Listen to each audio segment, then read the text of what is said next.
22일 한국일보 취재를 종합하면은 수원지검 소속 A검사가 전날 밤 한 놀이터에서 술에 취해 누워있다가 신고를 받고 출동한 경찰관에게 신체에 고통을 줄 수 있는 물리력을 행사한 혐의로 입건되었습니다.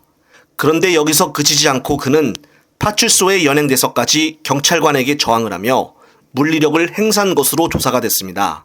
이 A검사는 지난해 변호사 시험에 합격해 임관한 초임검사로 알려졌다고 합니다. 정말 막장의 모습을 그대로 보여주고 있는데요. 특히나 지금 이 수원지검은 최근 이화영 전 경기도 평화부지사가 제기한 술판 의혹과 관련된 검찰청입니다.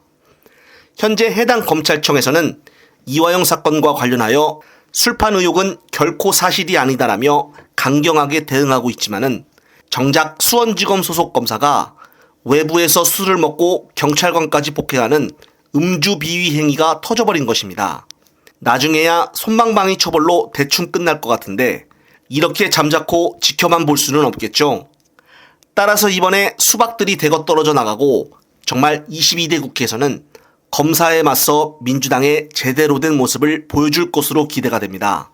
민주당은 오늘 오후 국회에서 수원지검의 이화영 전 부지사 회유 의혹을 대응하기 위해 정치검찰 사건 조작 특별대책단의 출범식을 개최를 하였습니다. 민영배는 이날 국회에서 열린 출범식에서 대책단의 목표는 정치검찰 발본색원이라며 지금 시점을 검찰 정상화의 골든타임으로 보고 전면 대응하겠다고 말했습니다. 그러면서 수원지검이 이화영 전 부지사를 72번이나 소환조사했는데 조서는 19번밖에 작성되지가 않았다며 그 이유를 명백백백히 밝히고 진실을 은폐하면 민주당은 국정조사나 특별검사로 대응할 수밖에 없다고 말했습니다. 오늘 출범식을 개최하면서 대책단에는 박찬대와 서영교, 장경태 최고위원과 민영배와 주철현, 김용민 의원 등 현역 의원을 비롯해서 이른바 대장동 변호인단으로 불리는 박균택과 양문함, 김기표와 이건태 당선인이 이름을 올렸고 이성윤과 노종면, 김문수와 김동화, 김현정과 한민수 당선인도 합류를 했습니다. 정말 박식하고 열정 있는 의원들이 한자리에 모였는데요. 이 정도 조직 인원만 하더라도 대규모 검찰과 쉽게 물러서지 않고 맞붙을 수 있지 않을까 싶습니다. 끝으로 노종면과 김용민, 김동화의 인상 깊은 발언 들으시면서 이번 영상 마무리하겠습니다.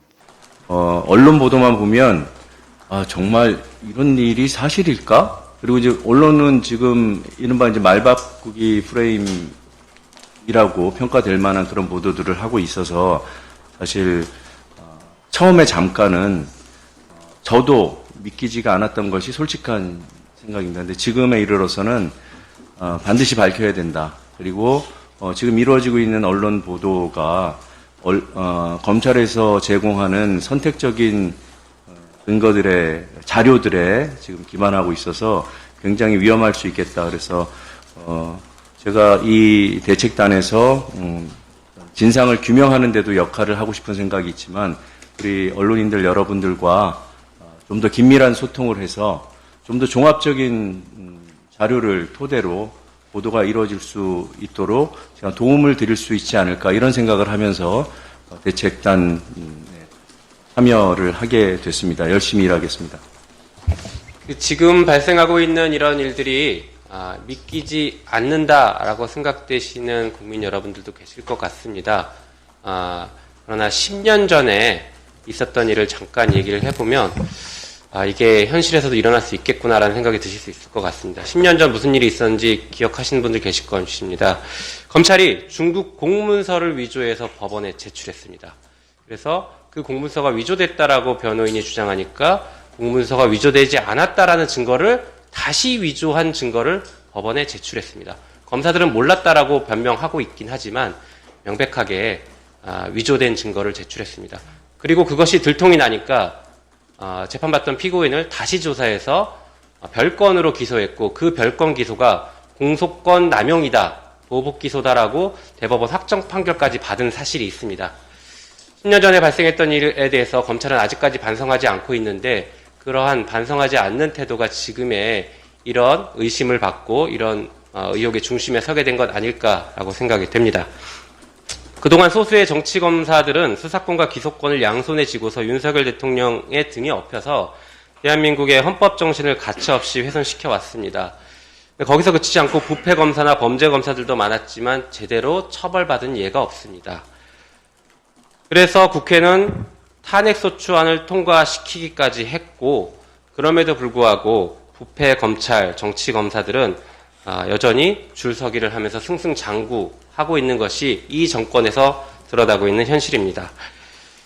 지금 대한민국을 온통 떠들썩하게 만들고 있는 지금 이화영 전 부지사의 사건, 이 사건에 대해서 대검이 진상조사를 하고 있다라고 밝히고 있지만 공정성을 담보하기 위해서라도 국민 혹은 공정성을 의심받지 않을 외부인이 참여하는 그런 진상조사가 반드시 있어야 된다라는 점을 분명하게 좀 말씀드립니다. 그리고 밝혀진 진상에 따라서 더불어민주당과 우리 진상조사단은 반드시 법적 책임을 물릴 것입니다. 그 부분을 분명하게 경고합니다. 더 이상 사건을 감추거나 꼬리 자르기 식으로 대응하는 것은 용납할 수 없음을 분명하게 경고합니다. 이상입니다. 술판 사건으로 정치검찰의 진술조작 형태가 만천하에 드러났다고 생각합니다. 저는 단지 이 사건만이 드러났을 뿐 더 많은 진술조작과 진술조작의 형태가 있었다라고 생각이 듭니다. 객관적인 증거가 없는 사건에서 오로지 진술만으로 사건을 만드는 과정의 일환이 드러난 것이라고 생각됩니다. 여태 검찰이 이런 식으로 무도하게 수사를 진행하는 것은 여태 정치검찰이나 조작검사에 대해서 어떠한 처벌이나 책임자 추궁이 없었기 때문이라고 생각합니다. 특히나 정치검찰의 수장인 윤석열 검사가 대통령이 되고 또 그 밑에 있던 한동훈 검사가 국민의힘 당 대표급으로 활동한 것을 보면 우리 대한민국 정치가 참 불행해진 상황이라고 생각됩니다. 더 이상 이러한 정치검찰의 형태가 우리 대한민국에 발본색원할 수 있도록 최선의 노력을 다하야겠다는 말씀 드리고 싶습니다. 이상입니다.